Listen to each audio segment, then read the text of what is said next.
So, in terms of my kind of snubs or surprises here for this year's Emmy nominations, first of all, I gotta talk about House of the Dragon here. House of the Dragon Season 2 on HBO.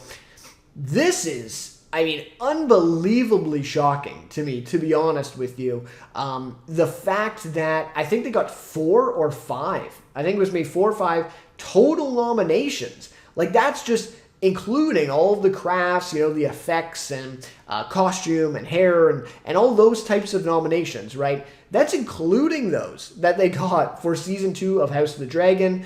I was even, just shocked and awed with what they got for Season 1.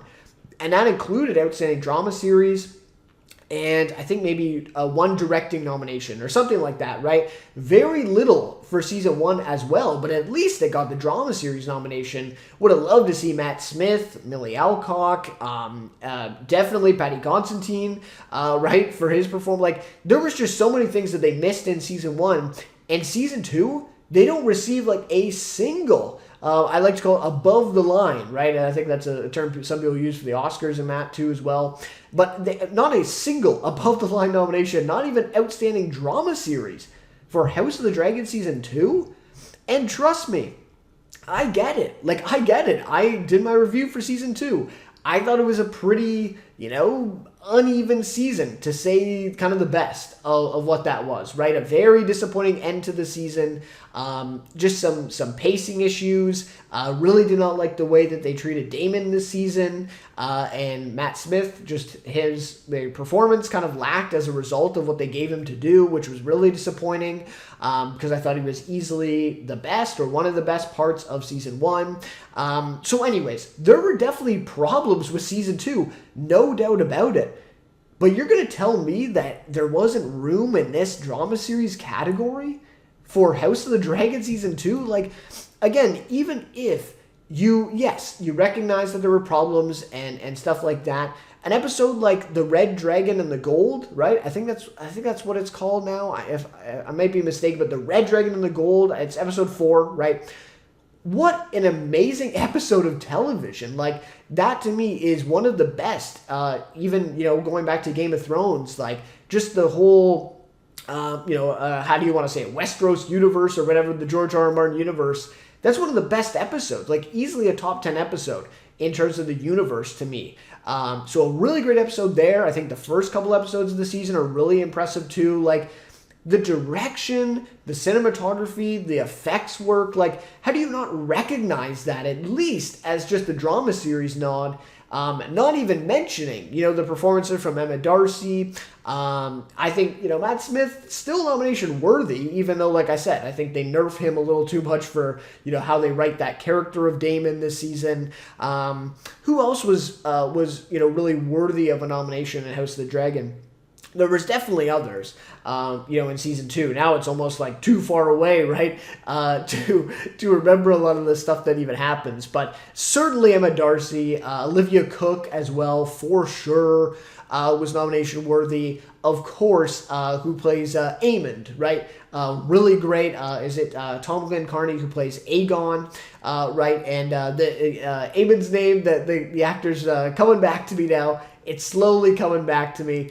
Ewan Mitchell, right? Who plays him. Really great, really nomination worthy to me. So, like, there's at least 2, 3, maybe 4 actors that you could easily slide in to these categories of drama series. And without a doubt, it should be here in Outstanding Drama Series. It's just unfathomable, to be honest. Like, The White Lotus, again, I don't even think it should be in this drama series category. I think it's miscategorized. I think the rule change the Emmys did, I think, was kind of dumb. And, you look at this list of 8 series here, The White Lotus is the only one that's like it, right? Like, it just stands out so much. But anyways, to me personally, I would probably still put House of the Dragon Season 2 over The White Lotus, even if it had to be here. The Diplomat Season 2, I'd probably put it over that.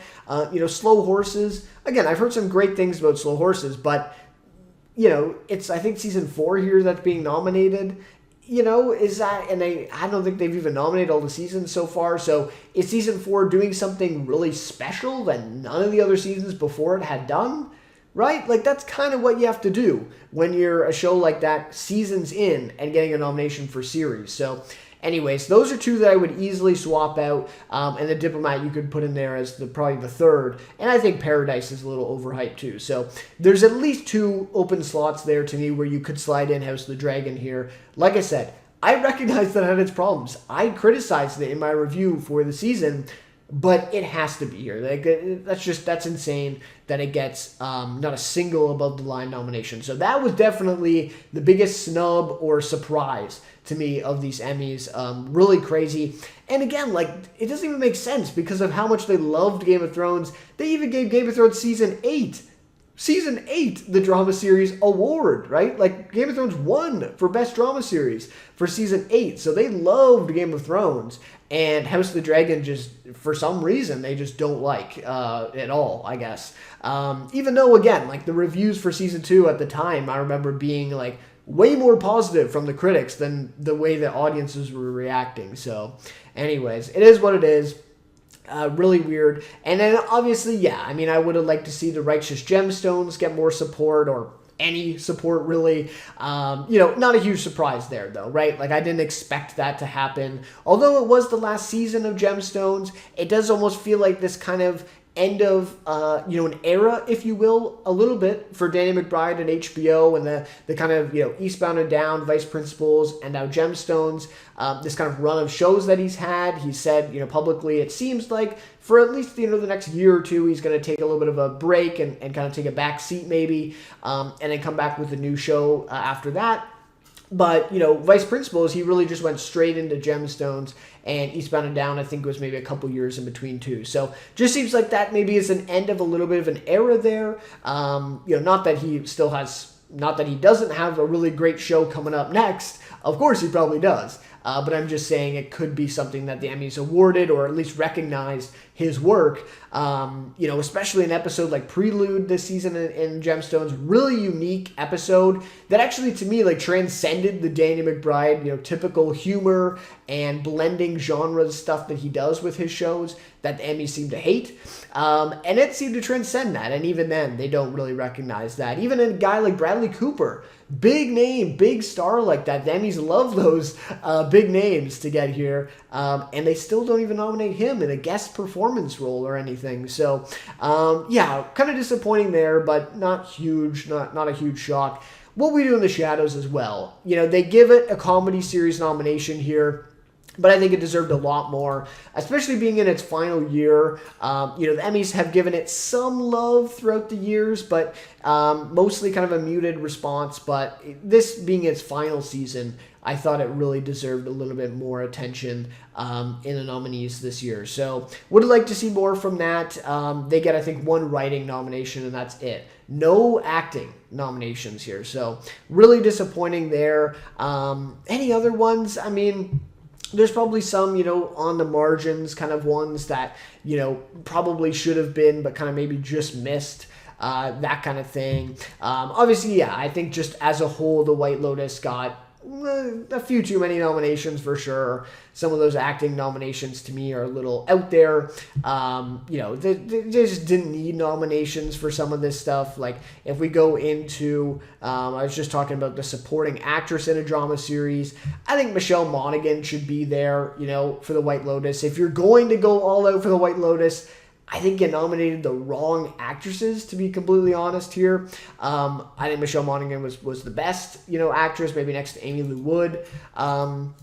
So I would throw her in there. And Severance gets a lot of nominees. I think that's pretty deserved, though, right? So anyways, a guy like Sam Rockwell for The White Lotus, again, huge Sam Rockwell fan. He's one of my favorite actors.